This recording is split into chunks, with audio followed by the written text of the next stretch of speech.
Sinagot natin ang palpak na aral ni Pastor Edwin Canonigo.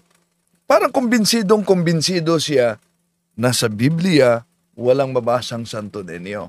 Kahit sa maraming panahon at maraming pagkakataon, sinabi na namin sa sanlibutan, sa buong daigdig na sa Biblia, walang mababasa na Senyor Santo Niño. Yan, wala daw mababasa na Senyor Santo Niño. Alam naman, ang Spanish na Senyor Santo Niño, hinanap niya sa Bibliang Cebuano. At nang sinagot natin siya, mga kapatid, sabi niya dito, si Senyor Santo Niño naging Jesus Christ umano. Ibig sabihin, para sa kanya, hindi si Jesus Christ, si Santo Niño. Sasagutin natin siya. Muling ibubuko natin ang mga mangangaral sa sulpot na sikap. Imagine, isang pastor na para sa kanya ay nagtuturo ng tama, pero yung akalang tama ay malaking kasinungalingan pala. Imagine, kumbinsido siya sa ganito. Kahit sa maraming panahon at maraming pagkakataon, sinabi na namin sa sanlibutan, sa buong daigdig na sa Biblia, walang mababasa na Senyor Santo Niño. Jose, sa Biblia daw, walang mabasa na Senyor Santo Niño. Di ba nabuking na siya? At hindi daw si Jesus ay Santo Niño. Ano yung sabi ni Pastor Edwin Canonigo sa kanyang post? Nakakatawa talaga. Ito, pansinin ninyo ang post niya, mga kapatid.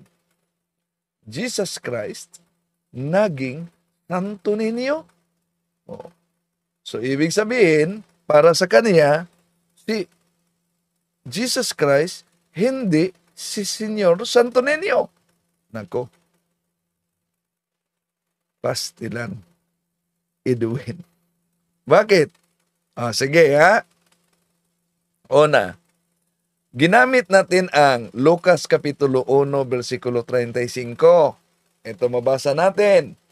Sumagot ang anghel, sa iyo ang Espiritu Santo at papa sa ilalim ka ng kapangyarihan ng kataas-taasang Diyos.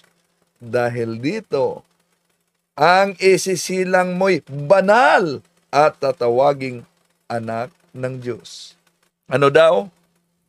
Ang isisilang ni Santa Maria, banal. Of course, sa English, ito ang translisyon na mabasa natin. The angel answered, the Holy Spirit will come on you, and the power of the Most High will overshadow you. So, the Holy One to be born will be called the Son of God. Ngayon, Lucas Kapitulo 1, versikulo 35. Ang tanong, sa Spanish translation, ano ang nakasulat sa Lucas Kapitulo 1, versikulo 35? Respondido el ángel dejo el Espíritu Santo vendrá sobre ti y el poder del Altísimo ti cubrirá con son sobra. Por eso el Santo Niño fue nacerá será llamado Hijo de Dios. Ngayon, kung balikan natin ang kanyang post na si Jesus naging Santo Niño, sa Lucas Kapitulo 1, versikulo 35 sa Spanish Bible, na binanggit ang Santo Niño. Ang tanong, sino itong Santo Niño, Mr. Canonigo, na tinatawag sa English Holy Child, na tinatawag sa Tagalog na banal na bata, sa Spanish Santo Niño? Kaya, yung pahayag ni Mr. Edwin Canonigo, mga kapatid, na ano daw? Sa maraming panahon at maraming pagkakataon, sinabi na namin sa sanlibutan, sa buong daigdig na sa Biblia, walang mababasa na Senyor Santo Niño.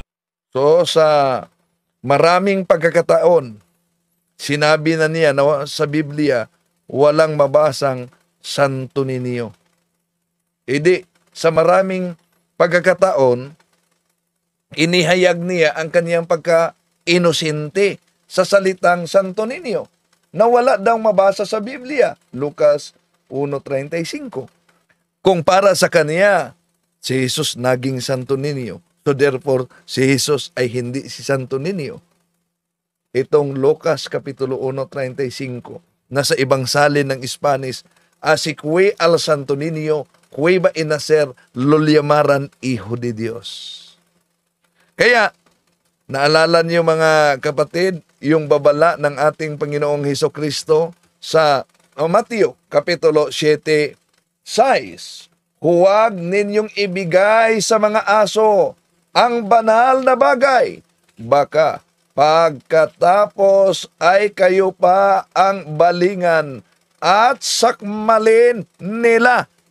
Ngayon, ano po ba yung banal na bagay na nasa kamay nitong mga asong ito?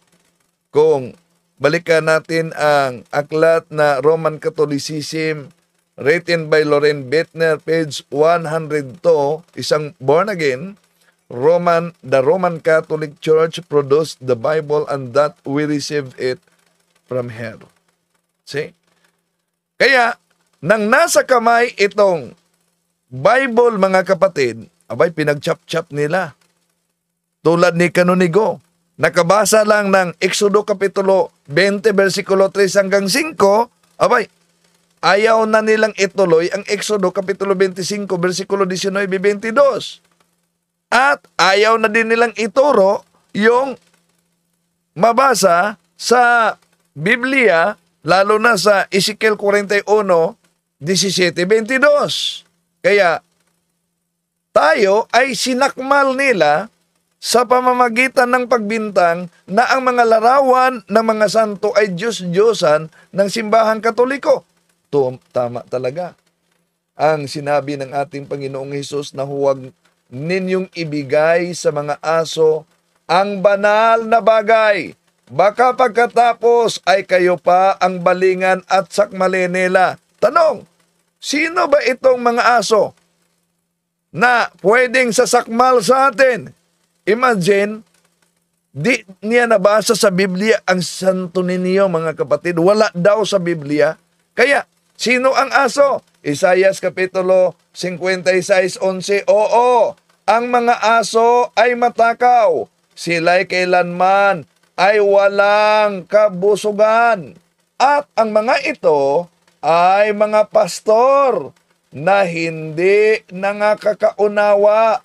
Sila'y nagsilikong lahat sa kanilang sariling daan na mula sa lahat ng dako, bawat isa sa kanila'y pakinabang.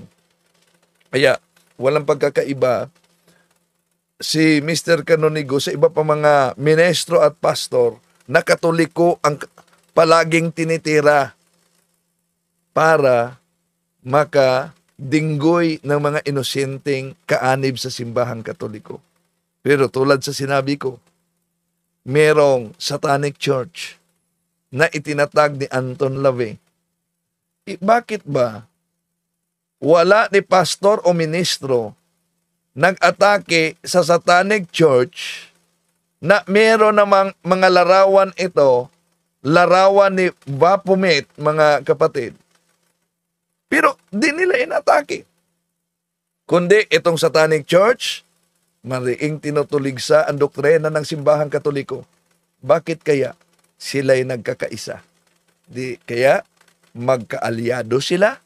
Kaya isip-isip naman kayo, mga kapatid, bago kayo madinggoy sa mga bulaang mga ngaral sa sulpot na sikta. I am Catholic.